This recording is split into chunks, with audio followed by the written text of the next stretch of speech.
Wow. Rose is losing that month as much as $30,000 a week.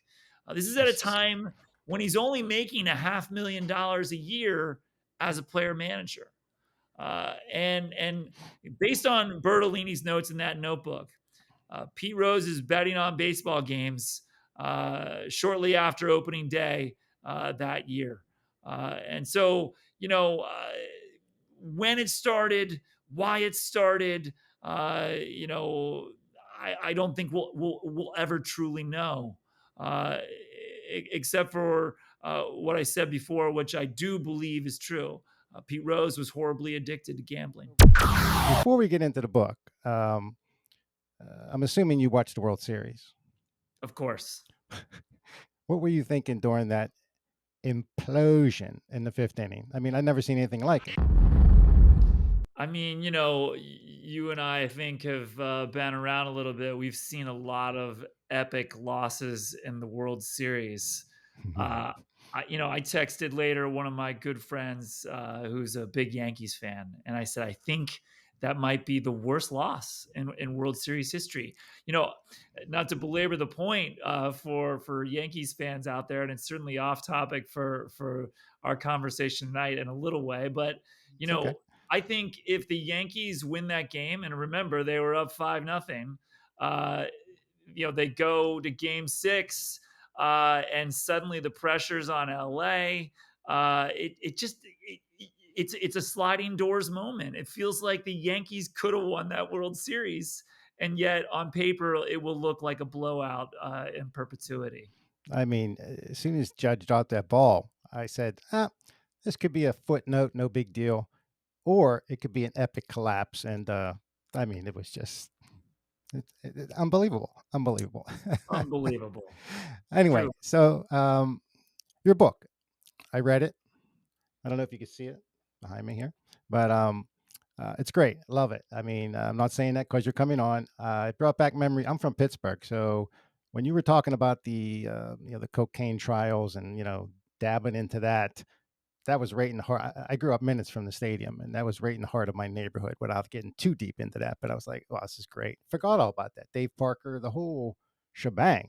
Yogi Berra's son. I mean, wild. So when you went to write the book, why Pete Rose? I mean, why not Johnny Bench, Joe Morgan, Sparky, Barry Bonds? Why Pete Rose? Well, let's just take a look at that list of players you mentioned right there. If you write a Sparky Anderson book or a Joe Morgan book or a Johnny Bench book, uh, it's a baseball book. And there's nothing wrong with that. Johnny Bench is certainly worthy of a narrative. Joe Morgan too, Sparky Anderson too. Uh, P Rose is different, and I would submit that Barry Bonds would be too. Pete Rose is more than a baseball story, and that's why I was drawn to it. I'm born and raised in Cincinnati. Right? I'm too young to remember the Big Red Machine years, although I was alive.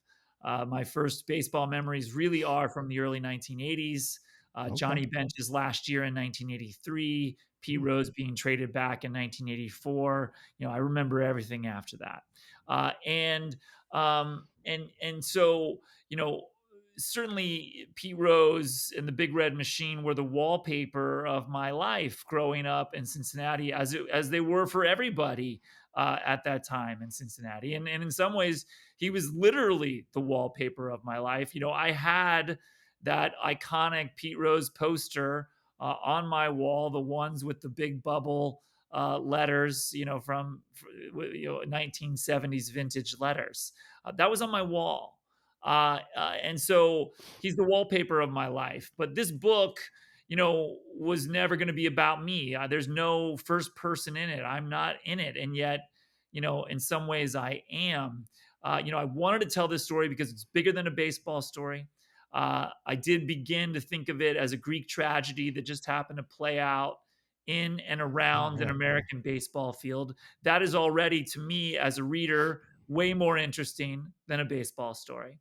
And I felt that as a Cincinnatian, as someone who understood the city, I could tell this story in a way that had never been told before, with my knowledge of the city, with unprecedented reporting.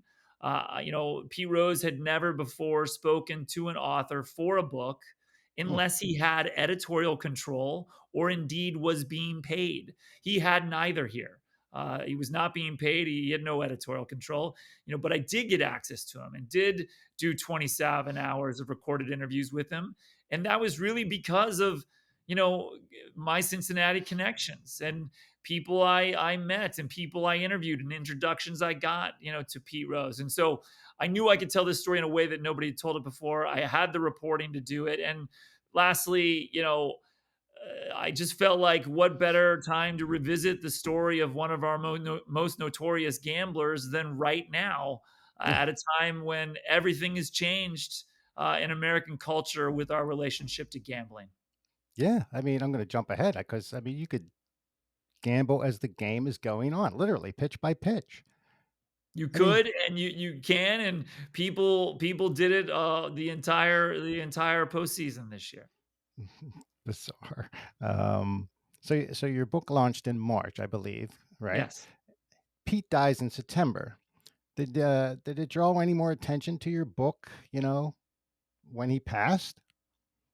Yeah, it did. When the book when Pete died, it thrust the book, back into the conversation again. Mhm. Uh, and and that was great, of course, for the book. I think in some ways it's great for Pete Rose. When it happened and Pete died, I was stunned. I was caught sideways by it, which is a crazy thing to say about the death of an 83-year-old man who was not in the best of health. But it sort of felt like Pete Rose would live forever, that he would outlive us all. Did you know And he was in bad health? I mean, towards the end. I yeah, mean, I I don't know mean, how he close. was he was using a walker in his final weeks. Hmm. He was struggling with that, and certainly from the interactions I've had with people who know him well in the last couple of years, it did feel like he was in some sort of decline. Um, but I was stunned, and I think that says a lot about how we imagine Pete Rose, and my schedule got very busy for about 72 hours, and it really wasn't until after that time had passed that I had the time to process his death as a human. And I'll say that really the prevailing feeling was gratitude. I was just grateful that I had gotten the chance to interview Pete Rose, to talk to him about these things while he was still here, Right. while I could still get it down on paper. Hmm. So you mentioned the Big Red Machine. Now I'm older, so I remember them kicking my Pirates' ass because I'm from Pittsburgh. Even though the Pirates did win in '71 and '79, but in between it was that Big Red Machine, man. They were awesome. But what started the downfall for Pete Rose? I mean, I don't want to give too much of the book away, but what started that? Because he was obsessed with baseball and pretty much him himself. Well, I think the fascinating thing is it's not a singular turning point. It's not like suddenly, Pete Rose starts to make poor decisions. Mhm. What I realized, living inside this story for 2.5 years, is that uh, the seeds for Pete Rose's destruction, were really planted in him, all the way back in the 1950s when he's growing up on the west side of Cincinnati, a working class neighborhood, then still a working class neighborhood now. Yeah. Uh, Gambling was part of the culture on the west side. Bookies were everywhere. Lots of Mhm. people had them. I think it's notable that Pete Rose's father, who was a prominent semi pro football player on the west side in the 1930s and 40s, would before his games, exchange money in the parking lot, betting on the outcome of those games. I Mm. also find it notable that when I asked Pete about his fondest memory from his childhood, he didn't talk about his 15-year-old, 15 and under baseball team that won the city title. He didn't talk about some of his great moments in high school. He said that his fondest memory was going to the racetrack, to the horse track, with Hmm. his father and betting with his father on horses to win. I mean, this is the world from which Pete comes. And what's clear to me is that, by the late 1960s, certainly by 1970, Pete Rose is already, making decisions that is going to lead to his unraveling later. He's betting with bookies. He's spending a lot of time at the racetrack. These early bookies will protect him. They are West Side guys, just like Pete. But Pete is soon graduating to other bookies who have no Cincinnati connections, don't know his family, don't even care that it's Pete Rose on the phone. And these guys will not protect Pete. I think ultimately at the end of the day, um, Pete suffered from gambling addiction. And No, no doubt. that's Yeah. something that really didn't want to talk about, that he would have denied, but I think was absolutely true. And like a lot of addicts, he made decisions that cost him, cost others, and he didn't see the cost. He didn't see the damage until it was too late. I mean, can you imagine him now with the FanDuel and all this stuff? It would be he'd be managing the game. Boop, boop. I mean, it's a little extreme, but nowadays it's crazy. Unbelievable. Anyway, Well, I mean, no one could have imagined that the world that we're living in. Not Pete Rose, yeah. and certainly not the people who put their careers and their reputations on the line in 1989 to investigate him. And by that, I mean Bart Giamatti, the commissioner of baseball, Bart Giamatti's good friend and right hand man, Deputy Commissioner Fay Vincent, and the man they would hire to investigate him, Special Counsel John Dowd. None of these men saw this world that was coming. And while certainly players who were to make the same mistakes that Pete Rose made in 1989. Players who would make those mistakes today, they're going to face the same ramifications, the same punishment. But it is a different world, and I think for the average fan, it is hard to reckon with the punishment that Pete Rose faced and uh, Yeah. the wild west world of gambling that we're living in today. Now, what drew you to baseball when you were young? I mean, I grew up in Pittsburgh, little league and all that stuff, and but it wasn't my favorite sport. But what drew you initially to baseball? Was it the Cincinnati Reds, or did you like playing it? Well, yeah. So, I was a child of the 70s and 80s. I think we all Hmm. played baseball, at least for a while. I certainly did. Hmm. And I was a Reds fan. Like I said, I missed the Big Red Machine years. I'm alive, but I have no memory of it. I'm growing up on the stories of it. Yeah. Uh, but it was clearly so important in Cincinnati, even in the early 1980s. I remember Johnny Huge. Bench's last year and just how significant that was for locals. And then Pete Rose being traded back in 1984 and the excitement that he immediately injected back into this essentially woebegone franchise at that point. And so, all of that I think is part of my love of baseball. But as I grew and realized that I wanted to be a journalist, I wanted to tell stories. I mean, listen, there's no better story than a baseball story. It's got Hmm. all the metaphors for life are wrapped up into the game itself, and so I think for that reason, it's been great fodder for storytellers over the years. I agree. I agree. Uh, so what in your opinion is the last glory days of baseball?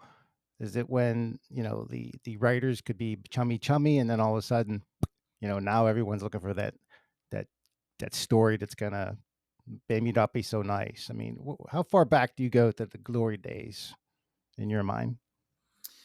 Well, that's part of the subtitle is really all just subtext for Mhm. my narrative. Pete Rose plays professional baseball for 30 seasons. I mean, just think about that for a That's second. a For lot. It's a 30 long years, time. It's a he's in long a time. professional dugout from 1960, Mhm. when he's a rookie minor leaguer in Geneva, New York, to 1989 when he's banned forever as the manager for the Reds for betting on his own games. 30 years. In that time, everything changes in baseball. Everything changes. It goes from this unpolished, true American pastime to a multi-billion dollar sport that has been passed by the NFL, Mhm. and is a completely different game in 1989 than it is in 1960. Just fundamentally different, and in many ways. Uh, you know, uh, in the early part of Pete's career, and certainly at the peak of it in the 1970s, uh, there were many epic brawls on the field. One, of course, during the 1973 playoffs between the New York Mets and the Yeah. Cincinnati Reds, the Harrelson. Yeah. famous brawl between Pete Rose and Bud Harrelson. Uh, Folks can find the YouTube footage of that online. Yeah. It is the biggest brawl in baseball postseason history, still to today. Not a single player is ejected as a result of this brawl. Not one. Really? There's no ejections. There's no suspensions. They all go back to their positions. There's you know Wow, I didn't know that. Players sorted it out on the field. Umpires let it happen. Wow. By 87, 88, 89, that's not happening anymore. In a billion-dollar sport, it was being televised nationally 5 or 6 nights a week. We're not going to tolerate that kind of behavior. Fundamentally, the sport is different, and really, uh, I think for me, the biggest sort of data point that shows how much baseball has changed is just television audience numbers. In 1975, Sure. games 6 and 7 of that epic World Series between the Cincinnati Reds and the Boston Red Sox, the famous Carlton Fisk wave it fair home run series, right? That has really woven itself into pop culture. Sure. uh, uh, Game 6 and 7 drew a television audience for each game of over 70 million people at a time when there were only about 300 million Americans. Uh, I don't know what the television numbers were for this latest World Series between the Dodgers and the Yankees, but I can tell you this: going into that World Series, Major League Baseball was praying that it might be 15 million people a night. 15 million.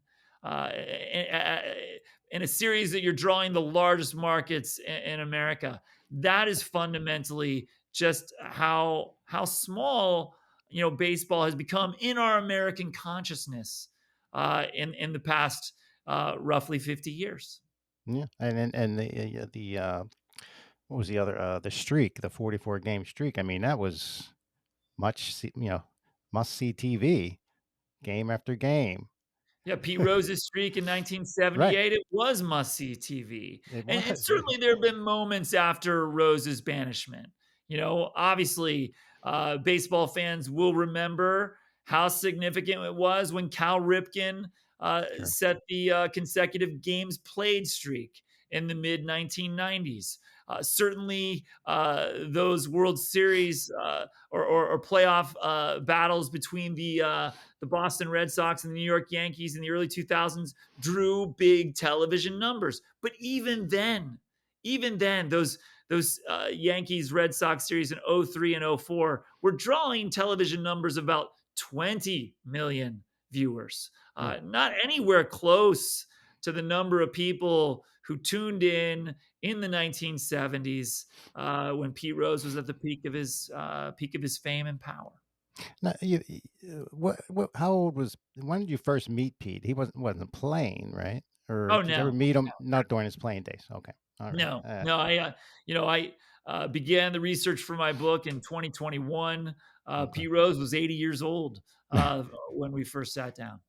okay. I didn't know maybe you got an autograph, but as a young guy or anything like that. Yeah, all right. No. I mean, do you think there's any current player, equal might be a strong word, but a Pete Rose type player nowadays? I don't see it. Pete The Rose guy was player, obsessed. based on how he played or by his Yeah. No, fame? no, What's no, no, your no. By barometer, how he played, how he played. man? I mean, listen, there are a lot of guys who play hard. Uh, you know, uh, you know, hustle is not a trait that was simply owned by Pete Rose. Uh, but you know, there's just never going to be another player like him. You know,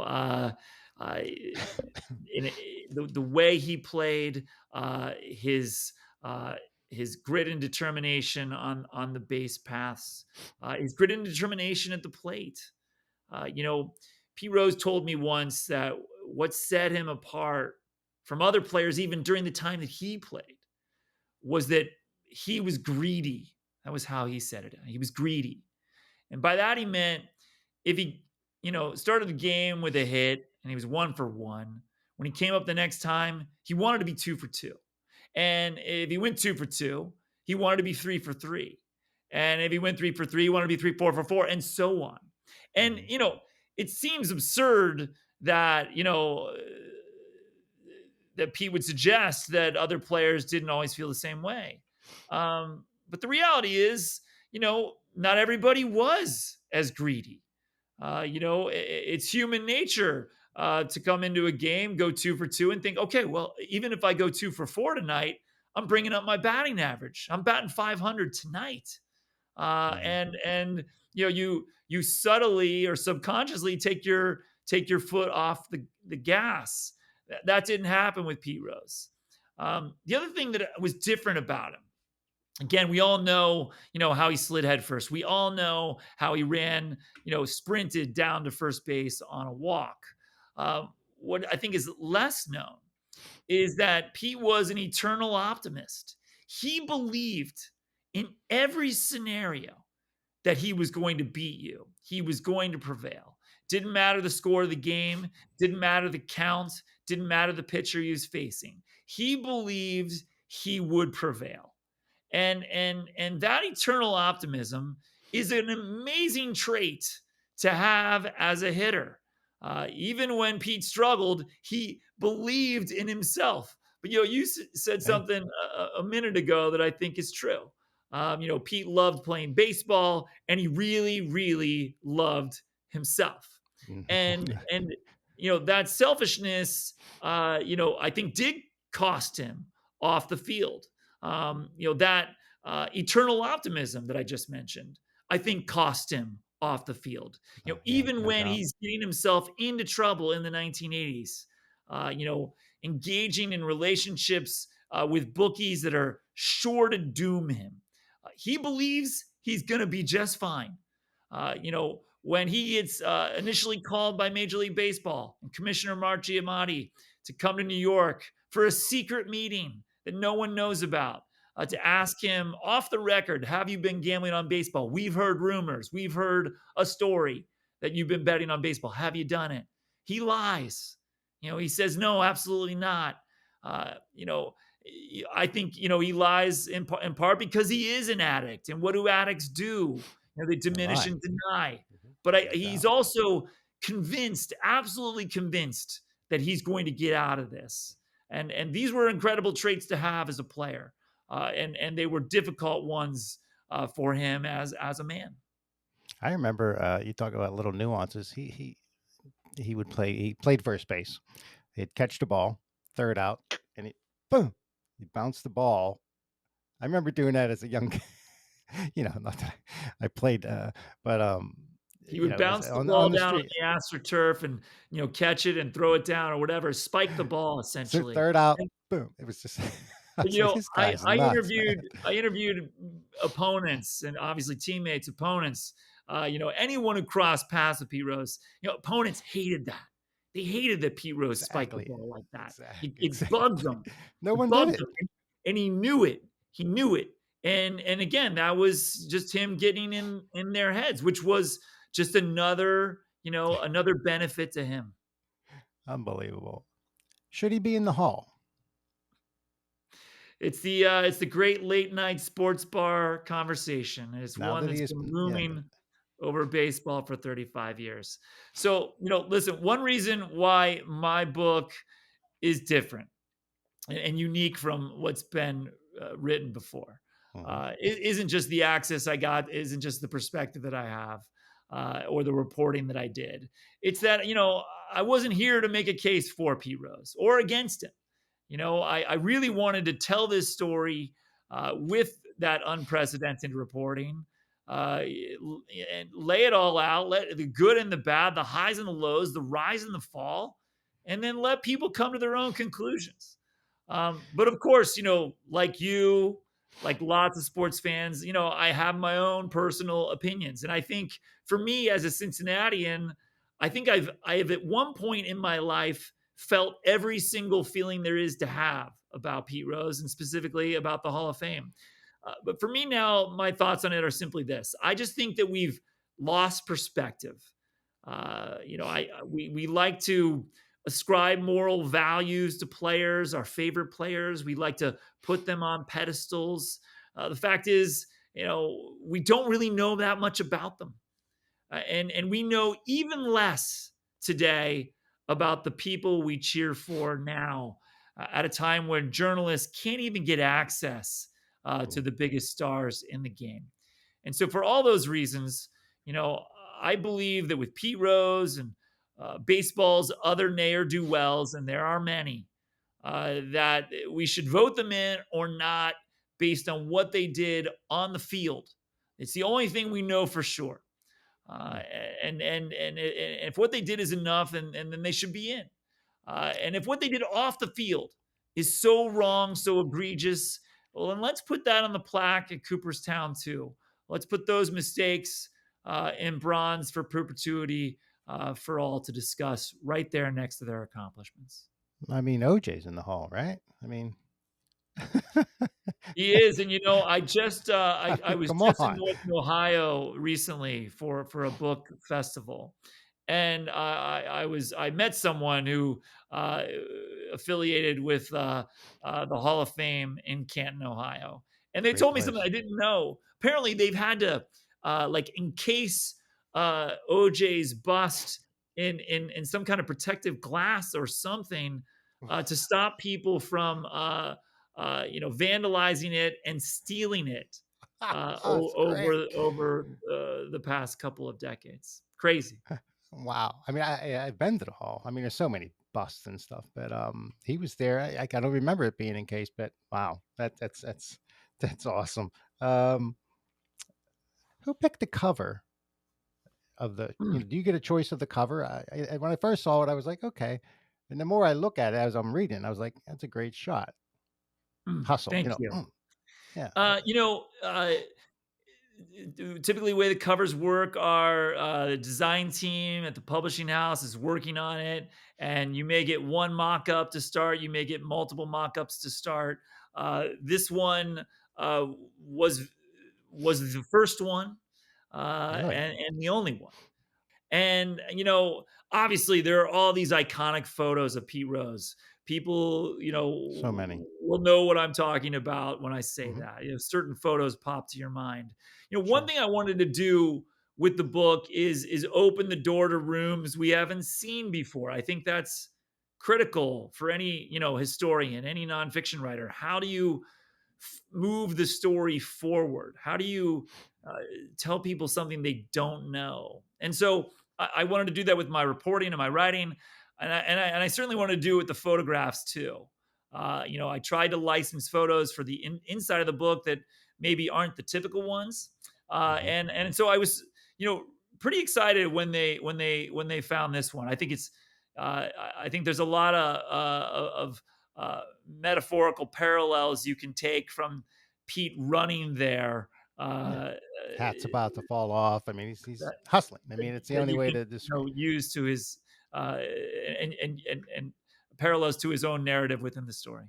Yeah, I mean, as far as stuff in the book, I didn't know about his upbringing, you know, in a blue collar, kind of a rough neighborhood, so to speak. So, the way it opens up is great. So now I'm like, okay, now I get it. He was no soft guy. I mean, he didn't want to be soft. He wanted to be Pete Rose. And what's the word? Full of himself. I mean, pretty confident, to say the least.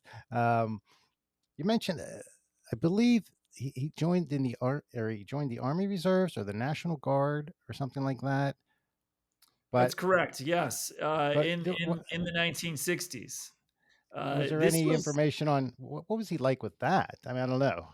Not that it's baseball related, but was he overly ego, you know, popular? he Uh, he did that, as did many other prominent athletes in the 1960s. It was a way to potentially avoid the draft, of course, that Mhm. was coming for lots of young men with the war in Vietnam.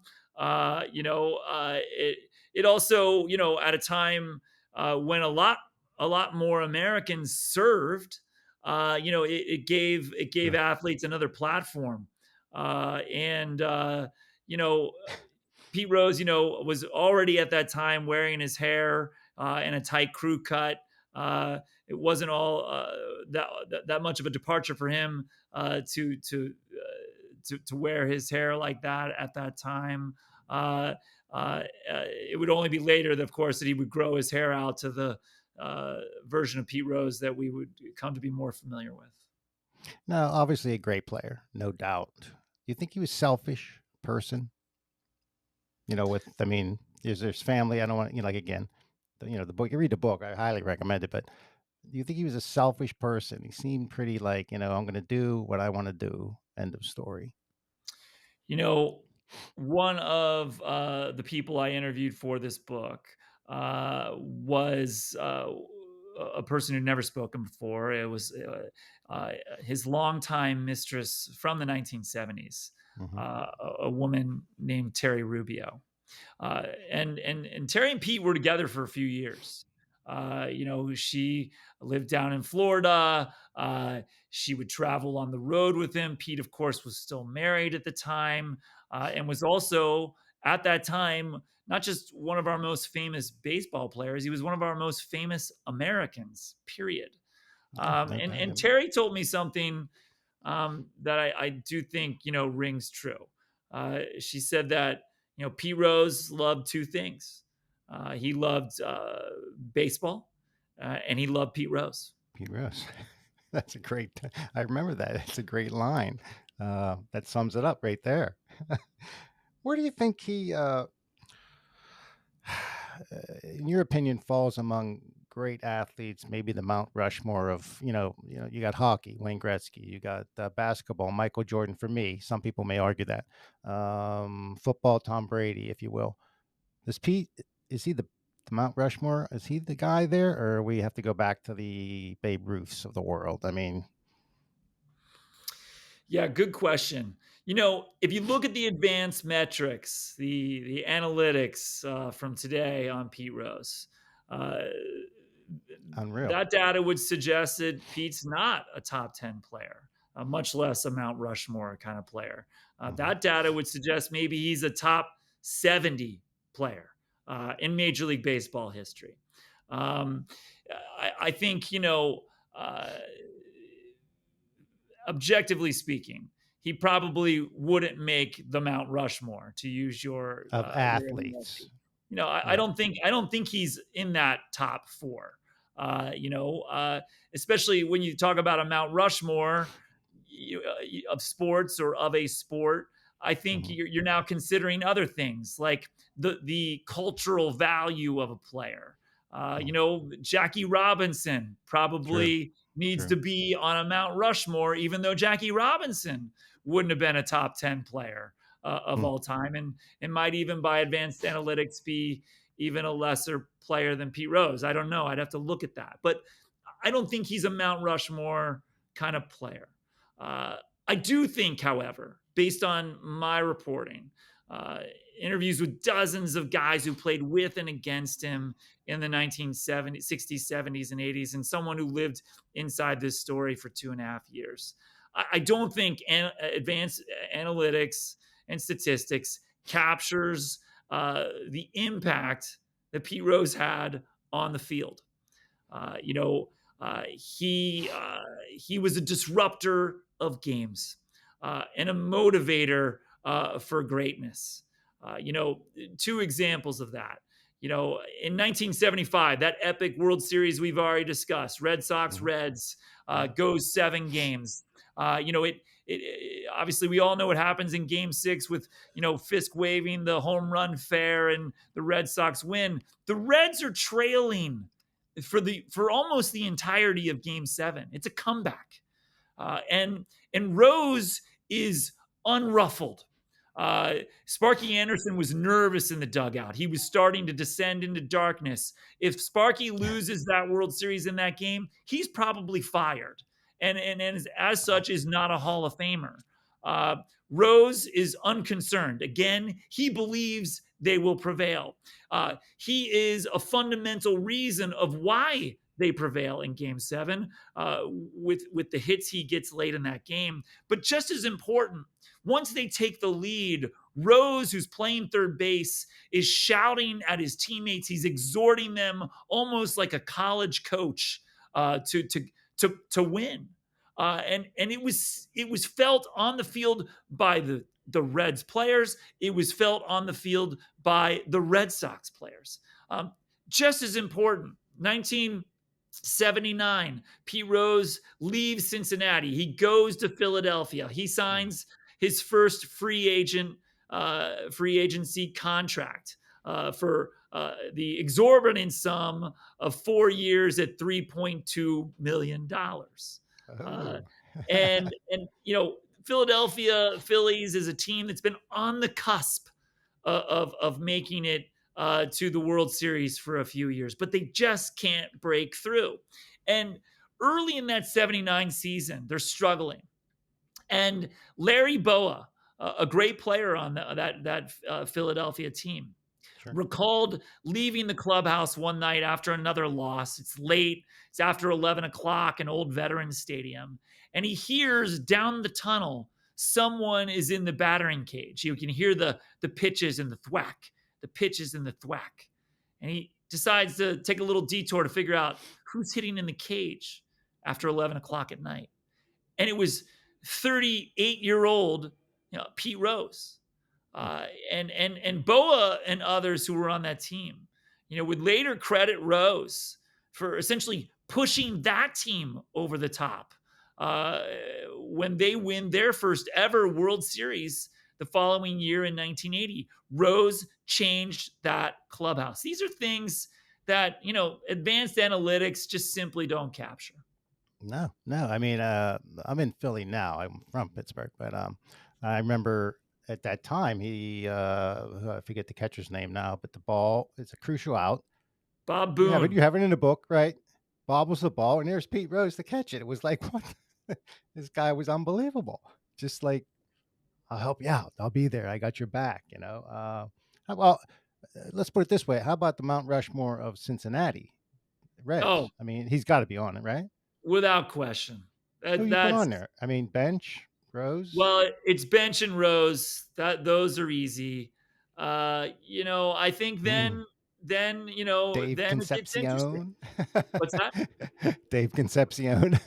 Well, I, no, I don't think Concepcion would be on it. I no, listen, it's Rose and Bench, and then you have to debate. Do you just stick with the Big Red Machine years and throw yeah, on that's what Morgan and I'm. Well, Perez? Or, do you go that's further true. back? Yeah, Does a Ted Klaczewski, make the Mount Rushmore? Does an Eric Davis, I who will forgot about him. propel the Reds in 1990 to their last World Series title, the I last one forgot we've about seen? him. Does Yeah, Eric Davis make it? I think then it gets interesting. But certainly, Rose and Bench are fundamentally, two of the uh, greatest Cincinnati Reds to have ever played. And I think in Cincinnati today, they're still considered two of the greatest Cincinnatians that the city's ever had. I mean, correct me if I'm wrong, but Rose made the All-Star team 5 different positions? Yeah, something like that, and That's and outrageous. and I think what 17 times. Right, but I mean, over the years, 5 different positions. I mean, that's like Brady, running back, fullback, receiver, quarterback. I mean, it doesn't happen. That's impressive. Yeah, he played, second, third, right, left, first, in his career for big swaths of it. Moving on the diamond, typically to make room for someone else on the roster. Yeah, and then not that I forgot about it, but I kind of forgot. I shouldn't say. I did forget about the fact that he managed the team and played. I mean, Right. And this, of course, is the controversial period where, things certainly start to go awry. You know, Rose, maintained to the end of his life that he began betting on baseball in October 1986 during the Mets Astros NLCS. And if that's true, that would have been 2 months after Pete Rose's last at bat as a player. He would have only been a manager at that point. Based on my reporting, that isn't true. hmm, Uh, there are notes in a notebook that one of his good friends kept, Mike Bertolini, during the 1986 season when Pete Rose is a player manager. And based on the notes in that notebook, Rose suffers incredible gambling losses in March 1986. He suffers those losses betting on one of his most favorite sporting events of the year, March Madness, the NCAA tournament. wow, Rose is losing that month as much as $30,000 a week. This is at a Jesus. time when he's only making $500,000 a year as a player manager. And based on Bertolini's notes in that notebook, Pete Rose is betting on baseball games shortly after opening day that year. And so, when it started, why it started, I don't think we'll ever truly know, except for what I said before, which I do believe is true. Pete Rose was horribly addicted to gambling. Yeah, I mean, he took a long time to admit it that he did it. Did he bet on baseball? Did he bet on his team? It took a long time. It was like he had to like, yank it out of him. Do you? Well, and the lie, as we know, is typically worse than the sin. Hmm, And based on my reporting, if Rose is honest in 1989, when he was talking honest in to, that first meeting with Bart Giamatti, hmm, honest later in a 2-day deposition with John Dowd, honest at any point in that summer in which his gambling scandal absolutely devoured the 1989 baseball season. Everything's different here. And I oh don't yeah, mean to suggest that Pete wouldn't have been punished. He would have been punished. He did violate the cardinal rule of baseball, and he sure, did violate it knowing that he could face permanent banishment as a result. But one thing we've forgotten in the past 35 years, and even in the weeks since Pete Rose has died, is this was bad for baseball in 1989. Pete no Rose, doubt. whether you rooted for him or not, whether you liked him or not, whether you could defend his behavior or not. Pete Rose was an American icon in 1989. He was one of baseball's greatest players. And this was bad for baseball. It was bad for the game. And if there was anything that Bart Giamatti could have done to help Pete Rose, to save Pete Rose, to save him from himself, Bart Giamatti would have done that. But Rose's lies, Deeply entrenched lies left Giamatti and others no room. And he would cling to these lies for 15 more years. And in some ways would never again truly reckon with the damage he caused to baseball, to the memory of Bart Giamatti, to his loved ones, to himself. And an interesting fact, not to give too much away, but Bart Giamatti died like 8 days later or something after that Yeah, meeting.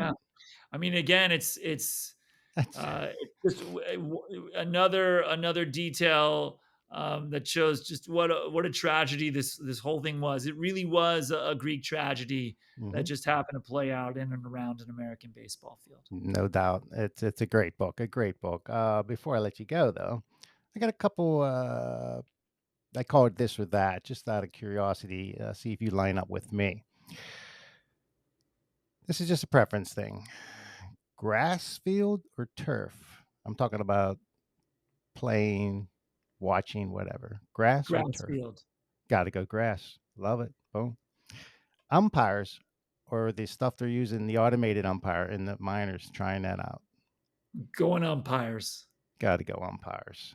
Although I like the square on the TV. I didn't see it. I don't know if the World Series had it, but there's. I like You know, that. I heard an interview with Commissioner Rob Manfred this fall, right around the time of the World Series, that the automated strike zone can call with accuracy within like 1/100th of an inch. So Really. I do think it is again inevitable that the automated strike zone is coming, and you know there will be a lot of hue and cry when that happens. People will wring their hands and say this is the end of baseball. But listen, there were some bad strike calls, ball Oh, and strike calls this October during the World true. Series, during the playoffs, and certainly through baseball history. I think we might get used to pretty fast the automated strike zone. But But what I'll go about on. yeah, yeah? But what about the play at the plate? Ray Fosse, whatever. I mean, the slot. Who's going to make that call if there's no umpire there? Oh, no, he'll still be there. The Oh, home plate umpire will still be there. I think, in fact, I'll need to so it's check going this, to but say, I "Hey, think strike," and then it's going to be in the home plate umpire's ear. wow, Yeah, what a gig that is! balls and strikes. I mean, I could do that. Wow, sign me up. All right, open air stadium or domed stadium? Open air. Open air. I agree. Hot dogs or peanuts at the game? I'm going peanuts. Ooh, I go hot dog on that one. Johnny Bench or Joe Morgan? For what? Who do you like to see play? Man. Johnny Bench is the greatest catcher of all time. I think that is Mhm. I would No die on bias there. I would die on that hill. But as a Cincinnatian growing up, I was a smaller kid, and I identify with Joe Morgan. Joe Like Morgan, that with that, flapping. yeah, with his back That's I arm used to pumping, used to imitate that all and the his time. ability to hit for power, his speed. Uh, he was one of those guys who got the most out of his talents, out of his body.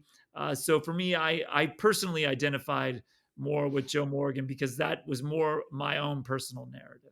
I think I know the answer to this one, but just on top of my head, I'm thinking if you could bring a player from the Big Red Machine back to the current Cincinnati team to improve them, besides Pete, who would that be?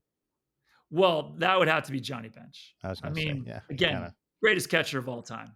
yeah, bring him Peak in. peak Johnny Bench, you know, uh, would They would could use a rake. lot. He would rake in 2024. Oh, no doubt about it. Pitch clock or no pitch clock? Love the pitch clock. I was a little hesitant at first. I was like, "What? What? No!" And then now I love it. Now it's like, "Let's go! Come on! Oh my Boom! gosh, the Boom! game Boom!" moves so much faster. Credit to Rob Manfred and Major League Baseball for passing sweeping rules that I think fundamentally have changed the game for the better. I We were do watching not. what Yeah. We were They watching do. postseason games this fall that ended in 3 hours Yeah, and 20 yeah. minutes. It's incredible. I'm a little up and I don't like the only 3 times the first base rule, as far as the pitcher trying to well, I'm still like, why? What I mean, I don't mind it. I don't mind it. It creates a chess game within the game. If you choose to throw over there twice, now that guy on first knows he's basically got the green light. I sort of like it. but so if you go the 3rd time and you don't get him out or whatever, It's a he gets balk second base? essentially. He gets second base. I have to work on that. Um, Organ music or popular songs when a batter comes up? Ooh, that's a good one. I'm going with the organ, man. I'm old school. I'm gonna stick with it. Grass, no Yeah, dome. Give me the yeah. organ. I like the organ too. Even I'm a huge hockey fan. I like the organ. They don't do it anymore. I think maybe one stadium does, but uh, you go to a game. Let's just say the World Series. You want to be in the seats or private box? Seats. Wow, Seats. wow. Okay. Absolutely. Do Put me you? with the people. Um, ball yards are different. Their dimensions are all different. Would you like to see them all the same? Like hockey rinks all the same, football's all the same, or do you like the different dimensions of the stadium?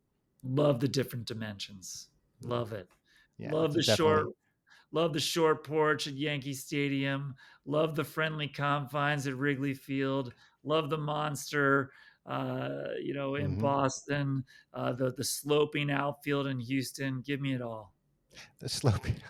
I always thought that was dangerous for someone running back there, but That's actually a throwback. They used to do that before the warning track. They would slope in fact, for a time, they even had that, I believe, at Crosley Field in Cincinnati. They used to wow. slope the outfield so the outfielder knew he was getting close to the Okay. wall. Wow. Interesting. Okay. Ah. Um, so this has been great. I really enjoyed the book. I will tell everyone. I mean, it's a great story. Not just baseball. Like you said, Greek tragedy. It's so some of the stuff. And again, I don't want to give anything away, but some of the stuff he did was just the behind the scenes stuff, the wives, that stuff. It's juicy. It's great. I was like buzzing right through it. Anyway, I really appreciate you Thank you coming so on much. though, Keith. I really Oh, appreciate you thank you coming so on. much. It was my pleasure. I had a great time.